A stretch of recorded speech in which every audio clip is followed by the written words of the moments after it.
ಇನ್ನು ಕೆಪಿಸಿಸಿ ಅಧ್ಯಕ್ಷರ ಬದಲಾವಣೆ ಕುರಿತು ಕೂಡ ಈಗಾಗಲೇ ಚರ್ಚೆಗಳಾಗ್ತಾ ಇದೆ. ಈ ಬಗ್ಗೆ ಮತ್ತೊಬ್ಬ ನಾಯಕ ಸಚಿವರು ಮಾತನಾಡಿದ್ದಾರೆ.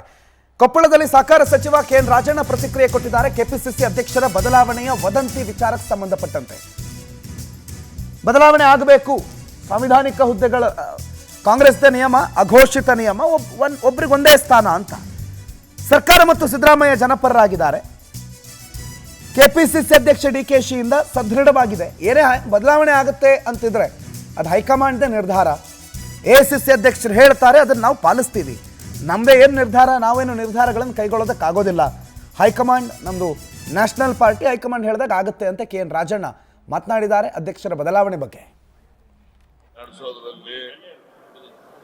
ಕರ್ನಾಟಕ ಸರ್ಕಾರ ಸನ್ಮಾನ್ಯ ಸಿದ್ದರಾಮಯ್ಯನವರ ನೇತೃತ್ವದಲ್ಲಿ ಜನಪರವಾಗಿ ಕೆಲಸ ಮಾಡ್ತಾ ಇದೆ. ಸರ್ಕಾರನೂ ಸದೃಢ ಇದೆ. ಹಾಗೆಯೇ ಕೆಪಿಸಿಸಿ ಕೂಡ ಸನ್ಮಾನ್ಯ ಡಿ.ಕೆ. ಶಿವಕುಮಾರ್ ಅವರ ಅಧ್ಯಕ್ಷತೆಯಲ್ಲಿ ಪಕ್ಷ ಸಂಘಟನೆ ಕೂಡ ನಡೀತಾ ಇದೆ. ಈಗ ಮೊನ್ನೆ ಬೆಳಗಾಂನಲ್ಲಿ ಅದೆಲ್ಲ ಕಾರ್ಯಕ್ರಮ ನಡೀತಲ್ಲ, ನೀವೆಲ್ಲ ನೋಡಿದಿರಲ್ಲ.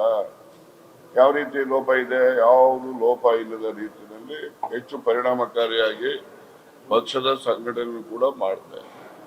ಮತ್ತೆ ಯಾವುದೇ ಕೆಪಿಸಿಸಿ ಅಧ್ಯಕ್ಷರಿರ್ಬೋದು, ಮತ್ತೊಂದು ಪಕ್ಷದಲ್ಲಿ ಸರ್ಕಾರದ ಬಗ್ಗೆ ಏನೇ ಅಂತಿಮ ನಿರ್ಣಯ ಮಾಡ್ತಕ್ಕಂಥದ್ದು ಕೇಂದ್ರದ ಹೈಕಮಾಂಡ್ ಅವ್ರು ಮಾಡ್ತಾರೆ. ನಾವೇನ್ ತೀರ್ಮಾನ ಮಾಡಂಗಿಲ್ಲ, ಇನ್ನೊಬ್ರು ಏನ್ ತೀರ್ಮಾನ ಮಾಡಂಗಿಲ್ಲ. ತೀರ್ಮಾನ ಅಂತಿಮ ಅದು